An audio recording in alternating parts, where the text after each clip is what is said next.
안녕하세요. 미래셋 자산운용 고문으로 있는 김경록입니다. 인플레 시대에 어떤 자산을 가져야 하는가 하는 것을 한번 말씀을 드렸는데요. 공적 연금도 있고 물가 연동 채권이라는 것도 있고 그다음에 실물 자산, 자본에서 이제 주식과 부동산이 있는데요. 이 주식과 부동산 같은 경우 이제 다루기가 꽤나 만만치 않은 그런 자산인 것이죠. 이게 다루기가 예금처럼 쉽다면 얼마나 좋을까만요. 세상에 공짜는 없습니다. 수익이 있으면은 고통도 주기 마련인데요. 이걸 그래서 잘 다루는 게 중요합니다. 그래서 우리가 이제 자산운용사도 이제 매니저라고 이름을 붙이는데요. 이 자산을 이제 잘 관리하고 다룬다는 것이죠. 그래서 이제 이 부분을 어떻게 그래서 우리가 인플레 시대에 이런 자산을 가지기는 하는데 잘 다루지 못하면은 차라리 채권이나 예금이 낫기 때문에요. 이걸 이제 잘 다루는 법을 이제 알아야 됩니다. 우리가 여러분들이 예금에 대해서 강의하는 유튜브는 거의 못 보셨을 겁니다. 야, 예금은 이런 걸 찾아야 한다. 예금은 그만큼 쉬운 것입니다. 은행 간 금리 차 해봐야 별 차이 안 나는 것이고요. 저축은행, 금고 이런 쪽에 여러분들의 선택의 나름이지. 그 자체 금리 차이나 이런 것은 여러분들의 운영 능력이나 관리 능력에 따라서 차이가 없는데요. 주식과 부동산과 같은 자본은 여러분들의 관리 능력에 따라서 차이가 천차만별입니다. 이건 전문가들도 마찬가지입니다. 잘하는 전문가와 그렇지 않은 전문가들 사이에서도 이것은 차이가 크기 때문에요. 그래서 여러분들은 어떤 쪽으로 목표를 두느냐? 중간 정도만 가도 좋습니다. 너무 잘하려고 하시면은 사실은 그거는 어마어마한 이제 전문가의 영역이고 신의 영역입니다. 그래서 이제 그런 부분을 좀 말씀드려 볼까 합니다. 우리가 항상 나오는 이야기인데요. 개인은 왜 주식 투자에 실패할까? 하도 그랬으면 이걸로 박사 논문 쓴 사람도 있고 그러는데요. 예. 저는 이제 이런 말씀을 드립니다. 우리나라에서 이제 부동산으로 돈을 벌었다는 분들은 많이 있거든요. 부동산 투자는 돈을 버는데 개인들이 주식 투자는 왜 돈을 잃을까? 이렇게 하면요. 가장 이제 중요한 이유가 뭘까? 곰곰이 한 3초만 생각을 해 보십시오. 부동산 투자를 할 때는 사람들이 적어도 나는 5년에서 10년 동안은 부동산을 갖고 있겠다고 생각하고 투자를 합니다. 그런데 주식에 투자할 때는 3개월도 짧아 보이게 투자를 하는 것입니다. 이 차이가 가장 큰 것입니다. 생각의 차이인 것입니다. 부동산에 대해서 생각을 할 때는 나는 5년, 10년. 그래서 제가 이제 주변에 부동산 이제 일반인들이 이제 이런 이야기를 합니다. 자기가 가만히 생각해 보니까 부동산으로 내가 집이나 이런 걸로 돈을 버는 것도 보통 한 10년 이상은 있어야 아마 돈을 버는 것 같아. 10년에서 20년 정도 보니까 돈이 왕창 벌어져 있더라. 이런 이야기를 하거든요. 그 부동산도 이제 그 정도 기간이 있어야 되고, 그리고 투자할 때 사람들은 이미 그렇게 생각을 합니다. 특히 땅을 투자할 때는 어떻게 생각을 합니까? 이거 내 대에서 땅값이 안 오르면은 자식한테 주지. 이럴 정도로 어마어마한 스케일을 가지고 투자를 하는데요. 주식은 그렇지가 않다는 것입니다. 사실은 주식은 땅값은 매일 가격이 안 나오는데요. 주식은 초 단위로 가격이 나오니까 여러분들이 초 단위로 산다고 생각을 해 보십시오. 3개월이 얼마나 긴 삶이겠습니까? 그래서 저도 이제 올해 들어서 이제 조금 이렇게 앱을 열어가지고 이것저것 보는데, 그렇게 보다 보니까 이 8개월, 9개월 세월이 어마어마하게 깁니다. 야, 이게 왜 이렇게 시간이 오래 가느냐. 주식은 왜 이 8개월, 9개월 동안 이 모양이냐, 이런 생각이 드는데요. 초 단위로 보시면은 여러분들은 3개월도 30년 같이 이렇게 여겨집니다. 그래서 여러분들의 이제 시야가 좁아지는데요. 여하튼, 부동산 투자는 돈을 버는데 주식 투자는 왜 이럴까? 첫 번째 가장 큰 차이점이 생각의 차이입니다. 하나는 길게 보고 하나는 짧게 본다는 것입니다. 그래서 이제 유럽의 워렌 버핏이라고 불리기도 하는데요. 앙드레 코스톨란이라고 이 사람이 이제 이런 이야기를 했습니다. 주식을 투자해서 돈을 벌고 싶은가? 그러면은 여러분들 주식을 사고 5년 동안 감옥에 가 있으라. 이런 이야기를 했는데 그게 바로 저기 해당됩니다. 그 다음에 이제 두 번째 이유입니다. 길게 투자하는 거는 좋다. 그런데 무조건 장기로 투자하면 돈을 벌까? 이 부분이 이제 여러분들이 생각을 곰곰이 해보셔야 되는 영역입니다. 투자를 하시려면 여러분들은 생각을 많이 하셔야 돼요. 그 생각의 차이가 여러분들의 투자 수익률을 결정합니다. 부동산이나 주식에 투자할 때는 내가 투자 기간을 얼마로 생각을 하느냐 하는 이 생각의 차이. 그 다음에 두 번째는 여러분들이 장기로 그럼 20년, 30년 투자하면 뭐든 돈을 벌까? 아니라는 것이죠. 최근에 몇 년 전에부터 계속 나왔던 이야기들이 우량한 주식 종목을 오래 가지고 있으면 반드시 돈을 번다라는 이야기를 했습니다. 이 말이 맞을까요? 틀릴까요? 여러분들 또 저 말 자체는 맞습니다. 우량한 주식이라는 것은 기업이 이익을 많이 내는 기업이거든요. 이익을 많이 내는 기업은 당연히 주가가 오르기 마련이죠. 그런데 20년 뒤에 저 기업이 우량할까 아닐까는 누구도 모른다는 것입니다. 어떻게 알겠습니까? 이전에 이건희 회장께서도 그랬고 지금 이재용 부회장도 마찬가지고 삼성전자 지금은 이만큼 컸지만요. 삼성전자 계속 위기라고 그랬었어요. 사실은 반도체 시장이 어마어마한 싸움을 벌여서 거기서 승자가 되어서 저 위치에 오게 된 것이죠. 거기에서 만일 졌다면은 완전히 다른 길을 가는 거죠. 그런데 여러분들이 20, 30년 전에 삼성전자가 반도체 시장에서 싸워서 삼성전자는 30년 후에 세계에서 1등 반도체 시장이 될 거야. 어떻게 알겠습니까? 모릅니다. 진짜 기업이라는 것은요, 여러분들이 제조업이나 이런 데 가서 직접 그 사람들이 이렇게 경쟁하고 특히 지금은 글로벌로 경쟁해야 되거든요.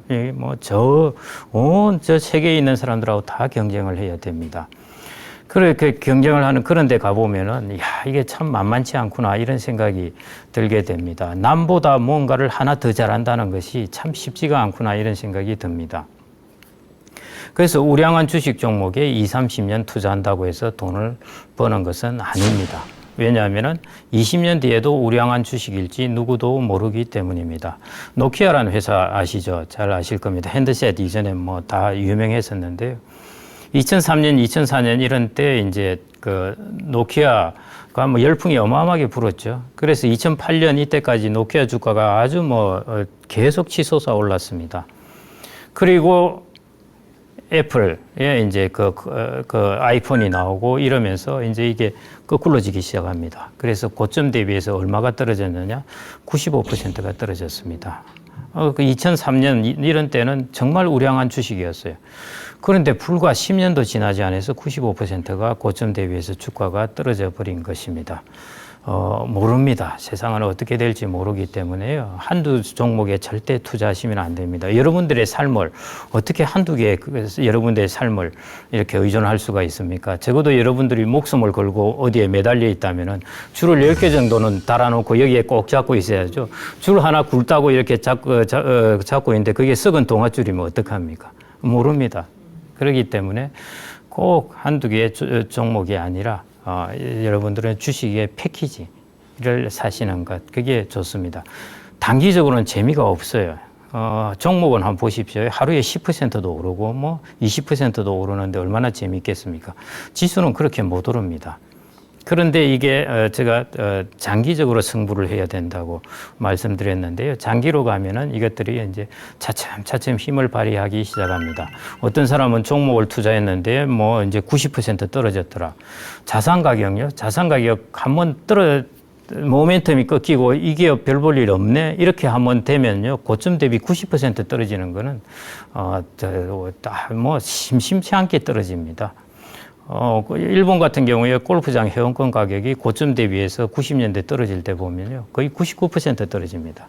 자산 가격이 떨어지면 신나게 떨어집니다. 정말 걷잡을 수 없이 떨어지는데요. 그래서 로스컷을 해란 이유가 10%, 15% 손해보더라도 로스컷을 해라는 게 자칫 잘못하면 8, 90%가 떨어져 버리니까요. 그게 이제 자본시장의 이제 위험성 중에 하나입니다. 그런 위험을 관리하려면은 이렇게 패키지로 이렇게 묶어서 해놓으면 어떤 놈은 100배, 200배가 수익이 나고 어떤 놈은 마이너스 30% 나더라도 여러분들이 평균을 하면은 이제 수익을 낼 수 있게 되는 것입니다. 제 친구 중에 이제 이게 기업을 하지만은 이제 또 주식을 또 투자해서 돈을 많이 버는 친구가 있는데요. 이제 어떻게 너 주식 투자 잘하네 그랬더만은 이제 하는 이야기가 그겁니다. 내가 막 연구를 하고 고민을 해서 주식 투자한 거 다 실패했어. 그런데 그냥 누가 와서 주식 좀 사달라 그러고 별 신경 안 쓰고 사준 주식이 200배씩 이렇게 올라가지고 이것 때문에 돈을 벌었다는 것입니다. 그래서 이걸 다 합치니까 이제 전체적으로 돈을 벌게 된 것이죠. 그래서 이제 여기에서 이제 우리가 얻을 수 있는 교훈이 두 가지가 있는데요. 첫 번째, 이 친구가 왜 돈을 벌었느냐? 항상 주식 시장에 있었기 때문에 돈을 버는 것입니다. 그 다음에 두 번째, 자기가 고심해서 한두 종목에 투자한 것이 아니라 적어도 20, 30 종목을 해서 좀 패키지로 이제 투자를 했기 때문에 그 중에 망한 것도 있고 100배, 200배씩 번 것도 있고 해서 이제 평균적으로 이제 수익을 얻게 된 것입니다. 여러분들은 20, 30 종목도 적습니다. 더 많은 종목으로 해가지고요, 분산을 하셔야 됩니다. 투자를 정의를 하면은 투자는 천천히 그러나 확실하게 돈을 버는 법을 우리가 배우는 것이 투자입니다. 뭐 아주 천재적인 사람들이 단기적으로 혹은 많은 돈을 벌 수는 있는데요. 우리의 보통 사람들은 이런 길을 걸어야 됩니다. 천천히 그러나 확실하게 돈을 버는 법. 이 길을 걸어야 되고요. 그래서 그러기 위해서 이제 첫 번째가 장기로 가지고 있어야 된다. 두 번째가 주식 한두 종목이 아니라 부동산도 마찬가지입니다. 한두 종목이 아니라 패키지로 분산을 해서 가지고 있어야 된다는 것입니다. 여러분들이 주식 우리나라의 코스피를 산다고 그러면 여러분들은 뭘 사는 거냐 하면은 우리나라의 자본시장을 그냥 통째로 사는 격입니다. 그러니까 한두 개 기업을 사시지 말고 그냥 우리나라 자본시장을 통째로 사시는 거죠. 미국의 자본시장을 통째로 사고 싶다. S&P 500, 나스닥 이렇게 그냥 사시면은 그냥 미국의 자본시장을 통째로 사는 겁니다. 그렇게 하는 것이 더 안정적이고 좋은 방법이라고 볼 수가 있습니다. 그래서 이제 워렌 버핏이 이런 이야기를 했는데요. 자기 아내에게 유산 이제 유언장을 쓰면서요, 이제 이런 말을 했습니다. 내가 죽으면은 전 재산의 90%는 S&P 500, 이게 우리나라의 코스피라고 보시면 되겠습니다. S&P 500을 추종하는 인덱스 펀드에 10%는 채권에 투자하라. 여기에 제가 말씀드린 투자 철학의 두 가지가 다 녹아져 있습니다. 채권은 자본이 아닙니다. 그런데 주식은 자본이거든요. 워렌 버핏은 첫 번째, 자본을 가지라고 이야기를 한 것입니다. 자본을 많이 가지라. 두 번째, 종목에 투자하지 말고 S&P 500, 미국의 500개 기업에 있는 저 S&P 500을 그냥 통째로 인덱스 펀드를 사라. 이렇게 이야기한 것입니다. 제가 말씀드린 바로 그 두 가지가 저기 다 녹아 있습니다. 자본을 가질 것, 분산할 것. 워렌 버핏은 사실은 코카콜라니 뭐니 이런 종목을 사가지고 돈을 많이 벌었는데요. 그래서 사람들이 이제 당신은 종목을 사고 왜 다른 사람은 지수를 사라고 하느냐 하니까 워렌 버핏은 평생 주식에 대해서 공부를 한 사람입니다. 다른 취미가 없어요. 저렇게 돈을 벌어도 햄버거 먹고 콜라 마시고 이렇게 하는 사람입니다. 그렇게 하면서 자기는 이제 기업에 관한 이제 보고서 이런 거 이제 항상 읽고 재무제표 이런 거 읽으면서 이제 주식 투자를 하는 사람이니까 그것도 10대 때부터 그렇게 해왔습니다. 그래서 워렌 버핏은 나처럼 이렇게 하는 사람은 그렇게 해도 되지만은 그렇지 않은 대부분의 사람들은 그냥 지수를 패키지로 사라 이렇게 이야기를 합니다. 사람들이 그랬죠. 사람들이 그 패키지 사는 그건 너무 재미가 없는 것입니다. 그래서 헤지펀드는 되게 수익률도 많이 나지 않습니까? 그래서 이제 헤지펀드에 이제 사람들이 막 오히려 이런 게 낫지 않느냐 이렇게 하니까 그래서 워렌 버핏이 헤지펀드 매니저하고 내기를 했습니다. 2008년에 헤지펀드 제일 좋은 거 5개 선택을 하라. 나는 그냥 S&P 500을 사겠다. 그래서 누가 수익률 많이 나는지 10년 지나서 우리가 결과를 보자. 자, 여기 보십시오. 1년 지나서 결과를 보자고 하지 않았습니다. 10년 지나서, 장기죠. 10년 정도 장기 지나서 보자 했더니 워렌 버핏의 S&P 500은 매년 연 7.1%의 S&P 500이 수익률을 냈고요.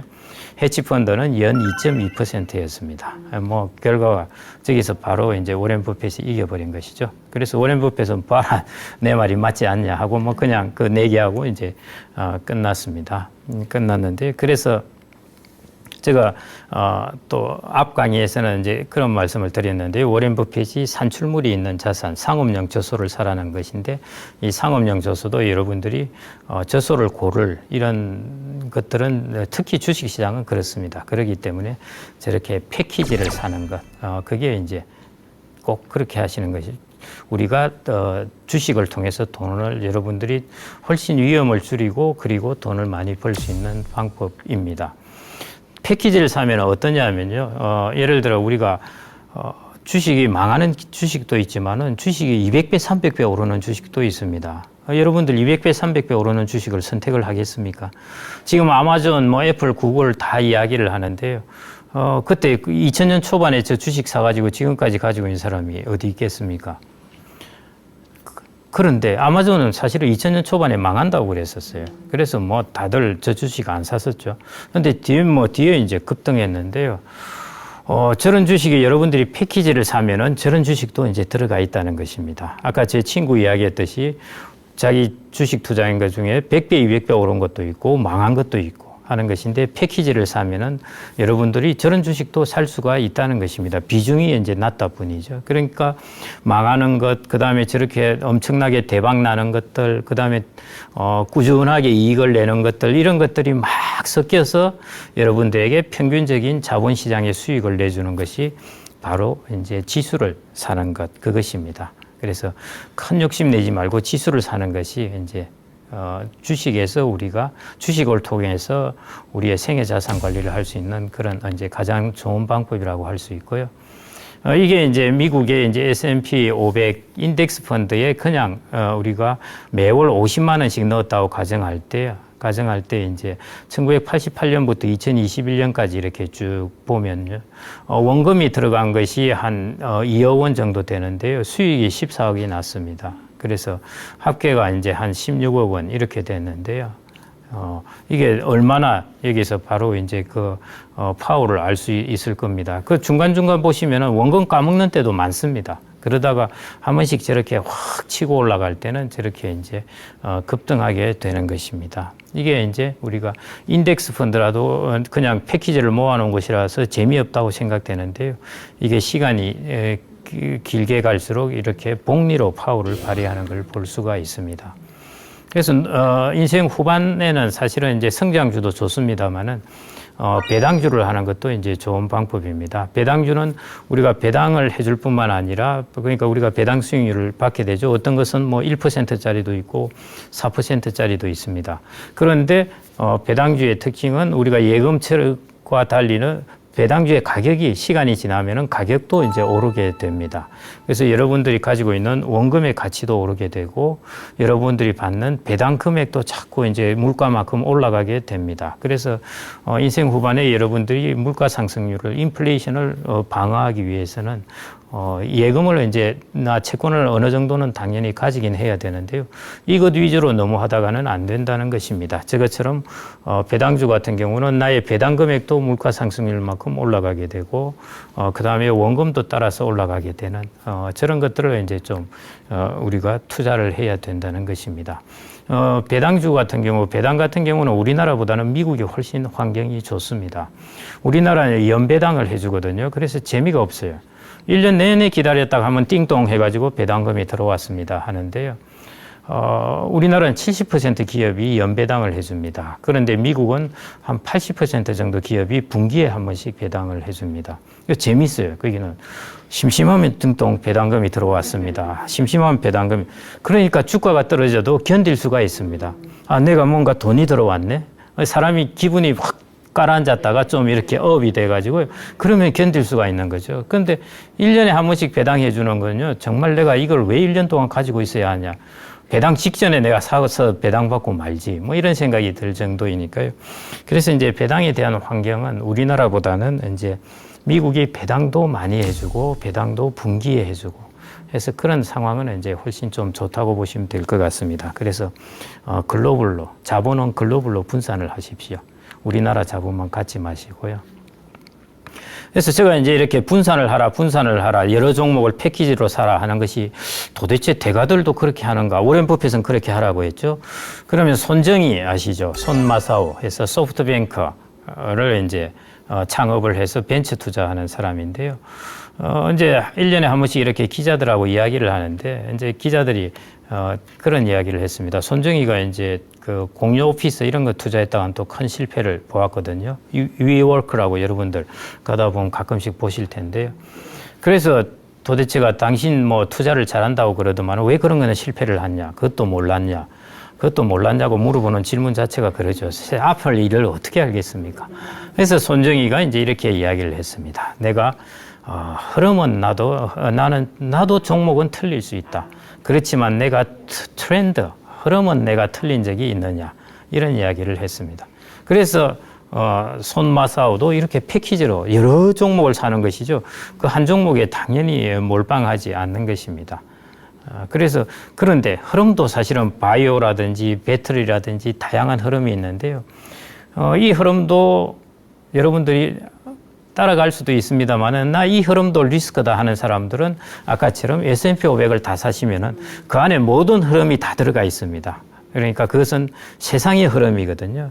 그렇기 때문에 그렇게 사셔도 되고, 혹시 여러분들이 바이오나 헬스케어를 하고 싶다 하면은 바이오나 헬스케어의 주식 종목을 선택하시는 것보다 바이오나 헬스케어의 ETF를 그냥 사셔가지고 패키지를 사시는 것이 좋다. 이렇게 말씀드리고 싶습니다. 손마사오도 그렇게 했다. 손정희도 그렇게 했다. 이렇게 보시면 되겠는데요. 그래서 꼭 ETF를 통해서 그런 식으로 인덱스나 ETF를 통해서 분산을 하시는 것, 그게 필요할 것 같습니다. ETF는 이제 잘 아실 텐데요. 요즘은 이제 많이 성행해서 하실 텐데요. ETF는 한마디로 상장지수 펀드인데 영어로 하면은 Exchange Traded Fund입니다. 여기서 Exchange는 교환하다는 뜻이 아니라 거래소라는 뜻입니다. 거래소에서 거래되는 펀드인데요. 우리가 일반적으로 여러분들이 펀드를 사시면은 거래소에서 못 삽니다. 증권사나 은행 창구에 가서 사야 되는 것이죠. 그런데 ETF는 거래소에서 사고 팔게 해놨습니다. 마치 주식처럼.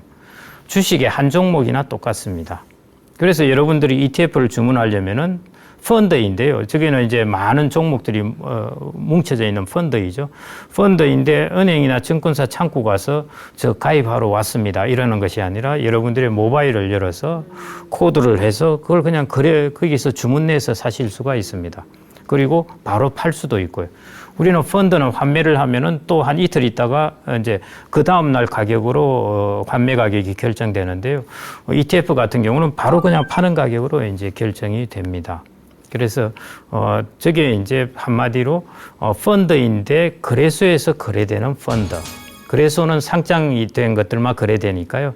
그래서 우리가 저것을 이제 상장 지수 펀드 이렇게 이름을 붙이거든요. 그래서 ETF는 별게 아니라 주식을 여러 종목을 모아둔 펀드나 마찬가지인데 이걸 내가 거래소에서 편리하게 주식 한 종목처럼 거래할 수 있다는 것. 그거라고 보시면 될 것 같습니다. 지주회사는 그 밑에 여러 회사를, 자회사를 거느린 것을 지주회사라고 그러지 않습니까?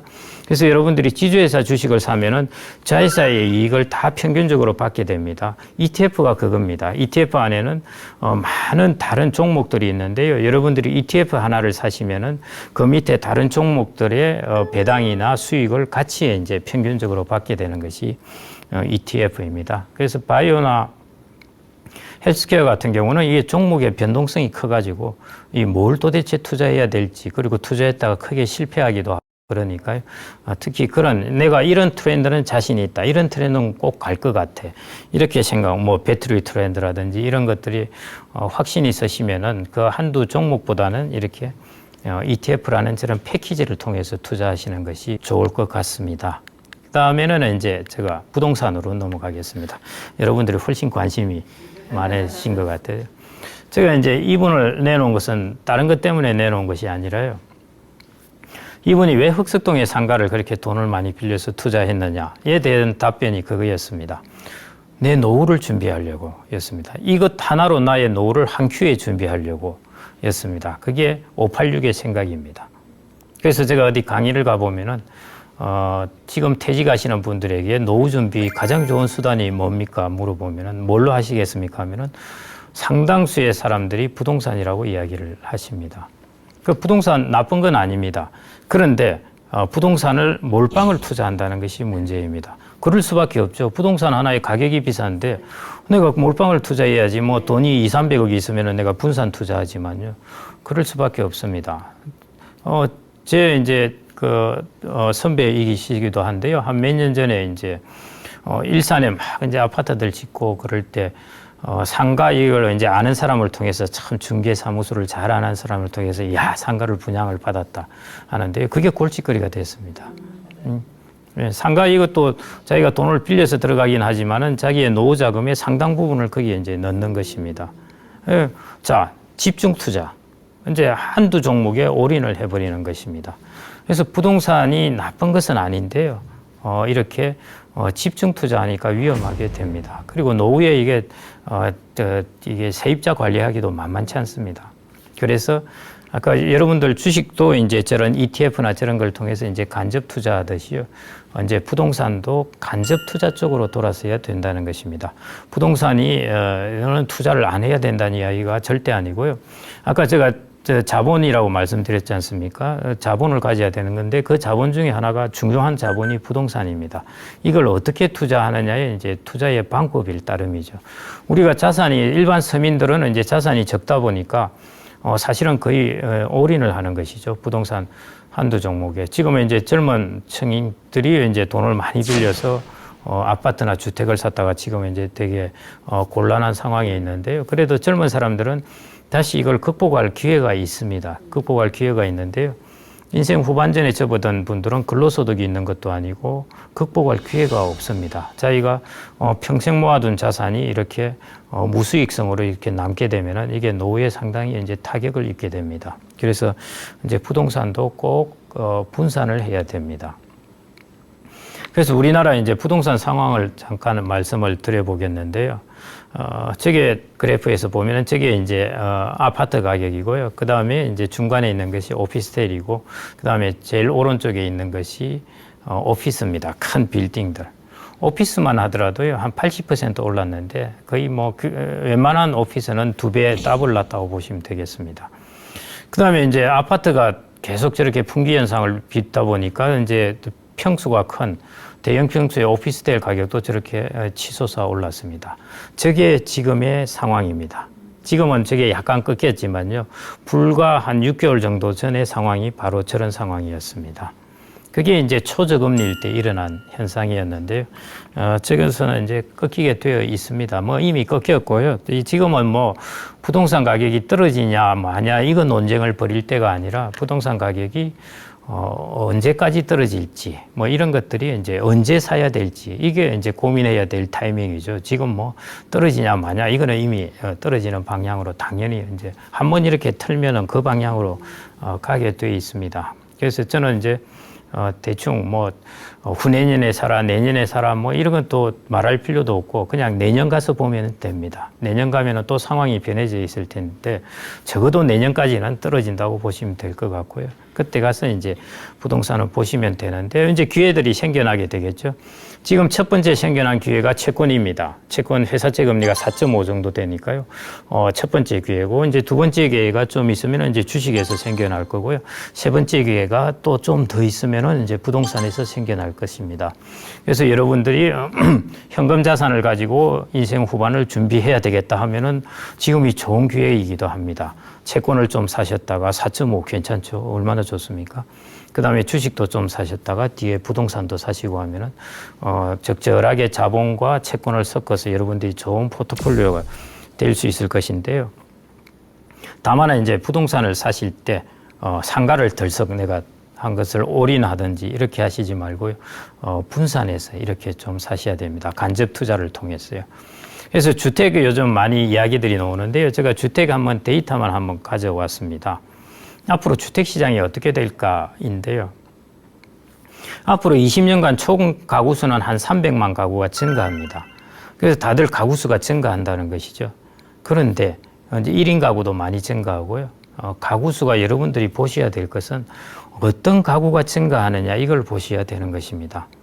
예를 들어 30대, 40대 가구가 증가한다면 주택시장은 아주 좋죠. 소득도 많은 층이니까. 근데 70대 가구가 증가한다면 주택시장이 좋겠습니까? 좋을 이유가 없습니다. 그런데 한번 데이터를 표를 한번 보십시오. 지금부터 한 20년, 30년이 더 하지만요. 40대, 50대 저 가구주들 한번 보십시오. 30대, 20대는 물론이고요. 20대, 30대, 40대, 50대는 가구 수가 다 감소합니다. 그러면 어디 가구 수가 증가해서 저렇게 되느냐? 당연히 60대 이상 가구입니다. 그러니까 앞으로 주택시장은 확실하게 늙어간다는 것이죠. 지금 현재 2022년 현재 50대 가구, 50대 가구가 가장 이제 다이내믹하게 주택시장에 이제 들어가는 계층들인데요. 그 가구주가 전체의 43.7%를 차지했는데요. 2050년이 되면은 70대 이상의 가구주가 40%로 가장 많은 가구주가 되게 됩니다. 주택 시장이 확실하게 늙어갑니다. 그래서 오른쪽에 보시면은 40대, 50대, 60대, 70대, 80세 이상 이렇게 해서 이제 가구의 평균 점유 비중을 나타냈는데요. 지금 같은 경우에는 아직은 70대, 80대 가구주가 낮습니다만은 아직도 40, 50대가 높죠. 그러는데 20년 지나면은 다 비슷할 정도로 60대 이상 가구가 많이 증가하고 40, 50대 가구는 비중이 줄어드는 것입니다. 그래서 이게 앞으로 주택시장의 모습입니다. 그래서 주택시장이 앞으로 이렇게 이제 막 신나게 올라갈 그런 정도의 이제 이런 재료는 갖고 있지 않다는 것이죠. 그래서 너무 그렇게 서두르지 않아도 되고 너무 안달복달 안 하셔도 되고 적절하게 여러분들이 이제 뭐냐면은 이전 같은 경우에는 이제 공급자 우위의 시장이었습니다. 주택을 공급하는 사람들이었는데 이제 집을 사려고 하는 사람들이 그런 부분에 있어서 조금 우위의 시장에 오기 때문에 내년 가서 이제 천천히 생각하셔도 되는 그런 시장이라고 보시면 될 것 같고요. 장기적으로도 뭐 그렇게 지금까지 보아왔던 그런 모습은 이제 한 단계는 그 패러다임이라고 그러죠. 그런 패러다임은 조금 이동한다 그렇게 보시면 될 것 같습니다.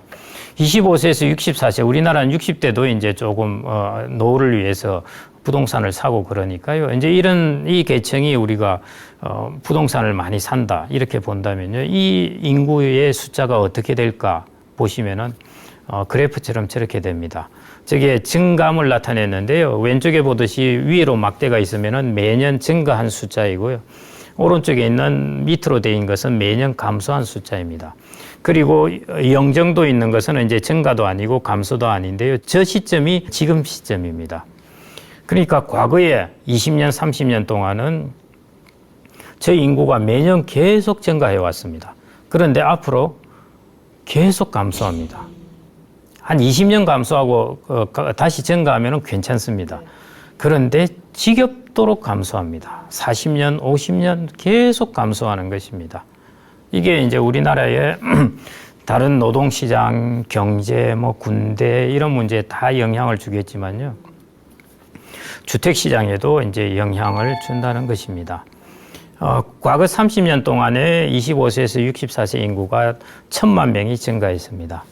앞으로 30년 동안 1,000만 명 감소합니다. 딱 그만큼 감소하고요. 거기서 끝나면 좋겠지만은 그 이후에도 계속 감소한다는 것입니다. 그래서 이런 부분에서 여러분들이 부동산을 분산하셔야 돼요. 국내에 올인하던 과거의 경험은 국내 부동산 사면은 제일 수익률이 좋았다입니다.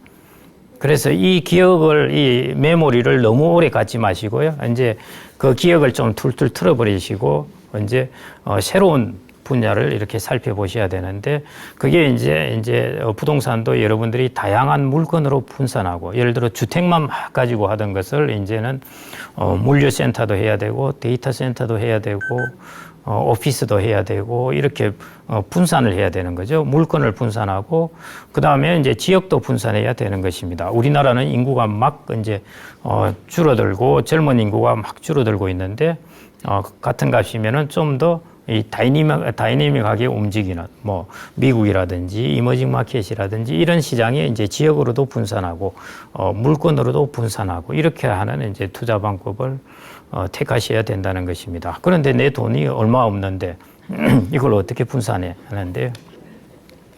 그걸 이제 가능하게 한 것이 바로 이제 간접 투자입니다. 여러분들 펀드 10,000원 주면 주식 펀드 가입하실 수 있지 않습니까? 네.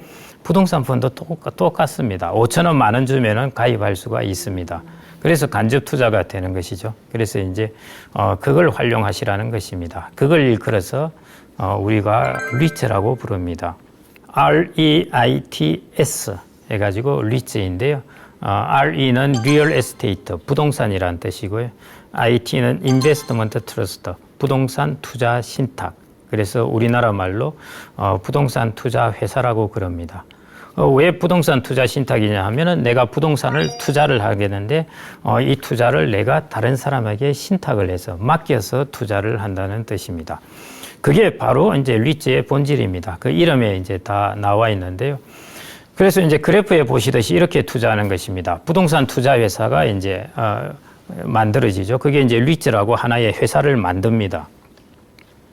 회사를 만들면은 이제 자본금을 가져와야 되겠죠. 그 자본금을 일반 투자자들이 이제 다 이제 투자를 하는 것입니다. 지분 투자를 하는 거죠. 그러면 이제 자본금을 모읍니다. 뭐 이제 10만 명, 뭐 50만 명 이렇게 투자할 수도 있을 텐데요. 그렇게 이제 자본금을 모아가지고 이제 그 부동산 투자 회사에서 차입을 해서 이제 건물이나 부동산에 투자를 하는 겁니다. 그러면 그 부동산에서 이제 이익이 수익이 나는데요. 수익은 두 가지 원천으로 납니다. 하나가 이제 임대 수익 같은 것으로 이제 수익이 나게 되고요. 또 하나는 그 건물을 처분했을 때 가격이 오르거나 하면은 이익이 생기죠. 그 이익을 이제 돌려줘야 됩니다.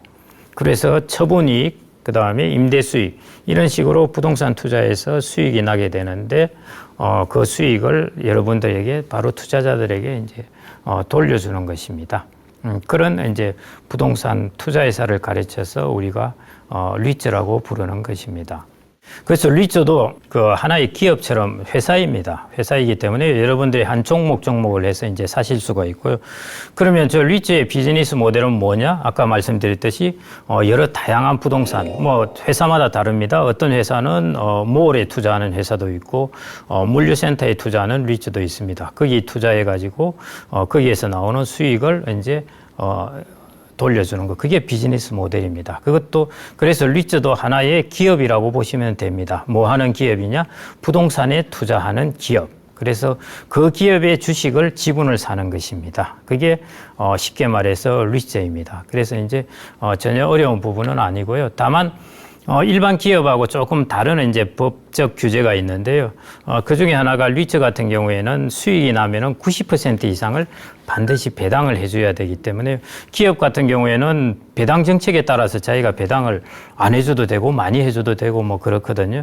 그래서 배당이 물론 크게 변하지는 않습니다만은 배당의 불확실성이 있습니다. 그런데 리츠 같은 경우에는 90% 이상을 반드시 거의 대부분 다 해줍니다. 다 해주기 때문에 상대적으로 이게 배당 금액이나 이런 게 안정적입니다. 그래서 이게 이제 노후에 이게 자산 관리하기에 상당히 좋은 수단이라 그렇게 볼 수가 있습니다. 그래서 여러분들이 직접 투자도 있고 이제 간접 투자 이게 이제 리츠인데요. 직접 투자 같은 경우는 목돈이 필요하고 그 다음에 한두 종목 집중 투자해야 되고요. 그 다음에 시장이 좋지 않을 때는 우리 건물 안 팔립니다, 상가. 그런 노후에 내가 돈이 갑자기 필요한데 안 팔린다, 큰일 나죠. 그 다음에 각종 세금들이 있죠. 그 다음에 갈수록 앞으로 부동산 시장은 이제 전문가들이 이제 이렇게 그 돈을 버는 시장일 텐데요. 이제 비전문가들은 자꾸 어려워지게 됩니다. 그런 부분에 이제 노출이 있는데요. 간접 투자는 다 이 반대입니다. 소액 투자, 다양한 건물로 분산 투자할 수 있고 처분이 용이하고 유동성이 좋은 거죠. 세금 부담 적고요. 그다음에 전문가가 운영하고 하니까 앞으로의 시대에는 이제 이런 부동산을 투자하더라도 이쪽 간접 투자를 통해서 분산을 하는 것, 그게 꼭 필요하고요. 그래서 제가 다양한 이제 비즈니스 모델이 있다고 말씀을 드렸지 않습니까? 그래서 예를 들자면 어떤 리츠는 리테일에 투자합니다. 그게 이제 몰이라든지 백화점이라든지 이런 데 하는 것이고요.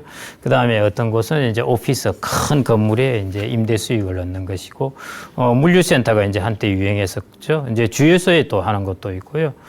그 다음에 임대주택, 이제 미국 같은 경우는 임대주택 이런 거의 비중이 높습니다. 왜냐하면 워낙 많은 가구가 살기 때문에 되게 배당 금액이 안정적입니다. 그래서 이제 임대주택에 하는 경우도 있고, 이제 호텔도 있고, 그래서 다양합니다. 뭐 간판을 하는 리츠도 있고요. 리츠는 그래서 다양하게 있는데, 우리나라는 리츠가 종목이 아직 상장된 종목, 그러니까 개인들이 살 수 있는 종목이 한 20종목 돼서 아직은 시장이 적습니다. 지금 막 이제 성장을 하고 있는 단계니까요. 그래서 여러분들이 뭐 그래도 20종목 중에서도 이제 괜찮은 리츠들이 있으니까요. 그런 종목들을 좀 선택을 하시고, 또 리츠에 관심을 가지고 계시면서 이게 앞으로 내 노후 자산 관리에 동반자로 내가 좀 삼아야 되겠다 이런 생각을 하시면서 신문에 이야기가 나오면은 좀 살펴보시고 유튜브에서도 좀 들어보시고 하면서 리츠 이것도 그렇게 간단한 부분이 아니거든요. 하나하나 좀 종목들이 뭘 하고 있는지 살펴봐야 됩니다. 그런 식으로 하면은 여러분들이 노후에 상당히 여러분들에게 좋은 자산 관리 수단이 이제 될 수 있습니다. 리츠의 배당 수익률은 대략 글로벌 기준으로 4에서 7% 정도 왔다 갔다 합니다. 그래서 4% 아래로 배당 수익률이 떨어지면은 이거 별로 안 좋으니까 손 안 대는 것이 좋고요. 뭐 7% 넘어가면은 물건도 좋으면은 당연히 이런 걸 이제 사셔야 되고요. 코로나19가 그때 왔을 때 갑자기 막 가격이 급락할 때는 그때는 배당 수익률이 뭐 12% 이런 것도 나왔습니다. 그때 이제 탁 샀으면은 평생 12%를 받는 거죠. 그래서 저걸 이제 시장을 잘 보시면서 잘 타이밍을 잡으시면 괜찮을 것 같고요. 그래서 리츠를 사시면은 여러분들은 리츠 가격이 왔다 갔다 합니다. 최근에도 고점 대비해서 한 20%가 떨어졌거든요. 여러분들 이 그래프에서 횡축이 가격의 변화입니다. 그런데 종축에 있는 것이 배당금입니다. 보시면은 이제 오른쪽에 있는 것이 메크리 인프라 펀드인데요. 가격은 왔다 갔다 하죠. 주식 시장처럼 가격은 뭐 왔다 갔다 합니다. 그런데 배당 금액은 어떻습니까? 변동이 거의 적죠. 그래서 여기 투자하실 때는 여러분들의 가격의 변화를 보시지 말고요. 여러분들이 받는 배당금만 그냥 보시면 됩니다. 그래서 내가 투자한 거 대비해서 뭐 배당 금액만 따박따박 들어오면요, 뭐 가격이 좀 떨어지고 하더라도 이거 가지고 생활하시면 되고요. 그러다가 가격이 많이 올랐다 그러면 한 번씩 팔아주셔도 되고 그렇습니다. 그래서 이제 이런 쪽에 리츠의 특징은 여러분들이 막 가격 변화 보고 야 이렇게 불안해 하시지 말고, 불안하긴 합니다. 저도 리츠 산 게 가격이 떨어지면 마음이 불편하죠. 하는데 가끔씩 들어오는 배당금이 들어오면 그나마 마음이 좀 놓이는데요. 이 배당금을 보시고 리츠는 특히 배당금을 보고 투자를 해야 됩니다. 그래서 리츠는 뭐 여러 가지 이제 투자할 때 여러분들이 유의하셔야 될 사항이 있는데요. 주식도 여러분들 주식 종목 투자하실 때 얼마나 열심히 공부하십니까? 그 정도의 반만 공부하셔도 되는데요. 리츠는 예를 들어 차익 비율이 얼마인가, 또 돈을 빌려서 부동산에 투자하기 때문에요. 어떤 곳은 수익률만 보시면 안 됩니다. 수익률이 높은데 왜 수익률이 높으냐? 돈을 딥다 많이 빌려서 투자해서 수익률이 높은 것은 위험한 것이죠. 어떤 것이 좋은 것이냐? 그 자체의 배당 수익률, 그러니까 임대 수익률 자체가 높은 것이 좋은 것입니다. 그렇다고 또 임대 수익률이 좋은 곳을 찾아가 보니까 또 불량한 건물이더라. 이런 것도 안 되는 것이죠. 그래서 이제 부동산의 입지를 확인하고 무엇보다 리츠를 운영하는 운영사가 얼마나 업력이 오래 돼 있느냐. 요즘 작게 막 이렇게 하는 것도 있거든요. 그런 것보다 좀 더 얼마나 오래 운용을 해서 부동산에 대해서 신뢰성을 갖고 있는 회사인가, 이런 것들을 보셔야 되고요. 그 다음에 리츠의 설립 시기가 좀 시간이 좀 길어서 과거에 배당금이 이렇게 꾸준하게 다 지급되었구나 하는 이런 것들을 이제 보셔야 되고요. 그 다음에 이 배당금이 이제 창구의 임대에서 나오는 것인지, 그 다음에 임대주택에서 나오는 것인지, 뭐 이런 등등에 따라서 리츠가 다양합니다. 그래서 꼭 리츠는 이런 이제 점검 포인트를 가지고 보시면은 될 것 같습니다. 그래서 뭐 주식의 종목을 보는 거하고 크게 차이는 나지는 않는데요. 그럼에도 불구하고 뭐 레버리지 비율이라든지 배당금의 원천이라든지 특히 이제 부동산의 입지 같은 경우, 우리가 당연히 입지가 안 좋으면은 임대 수익률도 높게 되는 것이죠. 이것도 주식 투자와 똑같습니다. 수익률 높은데 현혹되지 말고 우량한 것을 선택해서 하셔야 나중에 장기적으로 가지고 있었을 때 부동산의 가격도 오르고 배당금도 꾸준하게 들어오게 됩니다. 그래서 꼭 우량한 것을 이제 선택하시라, 이렇게 말씀드리고 싶고요. 그래서 이제 오늘의 결론입니다. 우리가 이제 인플레이션을 이제 방어하기 위해서, 인플레이션에서도 우리의 자산이 훼손당하지 않기 위해서는 우리가 그 중에 가장 중요한 요소 중에 하나가 실물 자본을 갖는 것인데요. 산출물을 낳는 실물 자본을 갖는 것인데, 여기가 이제 주식과 부동산이 있습니다. 그래서 이 중에서 주식은 여러분들이 이제 제가 가급적 패키지로 사시라고 말씀을 드렸고요. 부동산도 간접 투자를 활용하고요. 그 다음에 주식이나 부동산 두 개 공이 모두 꼭 글로벌로 분산을 하십시오. 우리나라 것만 하시지 말고요.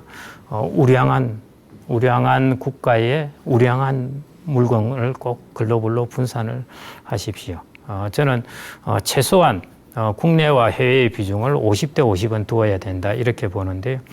앞으로도 마찬가지입니다. 꼭 분산을 하시고요. 그 다음에 주식, 부동산 자산을 관리함에 있어서 어떻게 하느냐인데, 저는 뭐 개인마다 차이는 있겠지만은 여러분들이 평균적인 길을 이렇게 쭉 걸어가면서 꾸준한 수익을 얻으시려면은 주식은 ETF를 통해서 관리를 하시고 자본은 리츠를 통해서 관리를 하시는 것이 제일 좋습니다. 그래서 한 손에는 ETF, 한 손에는 리츠, 이 두 가지만 가지고 있으셔도 충분히 노후의 자산 관리를 할 수 있고 인플레이션을 방어할 수도 있습니다. 예, 예, 강의는 이것으로 마치겠습니다. 감사합니다.